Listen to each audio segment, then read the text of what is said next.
7 7 2 14 7 3 21 133 1 + 3 + 3 = 7. ఏంటి 7 ఏకం చదువుతున్నా అనుకుంటున్నారా? మరి మన కేకే సర్వే వాళ్ళు ఇచ్చిన రిజల్ట్ మాత్రం ఇలాగే ఉంది. ఫస్ట్ చూస్తే 7 1 7 అంటే 7 సీట్లు బీజేపీ గెలుస్తుందని కేకే సర్వే వాళ్ళు ఇచ్చారు.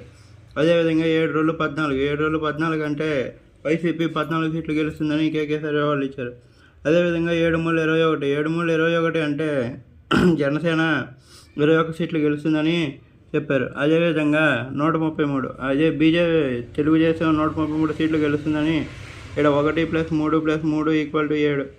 సో ఇది కేకే సర్వేకి 7 ఏకంతో బాగా లింక్ ఉందని మనం ఒక విధంగా చూస్తే అర్థం చేసుకోవచ్చు. ఇది నిజమేనని మీరు అనుకుంటున్నారా? నాకైతే ఇది చాలా ఫన్నీగా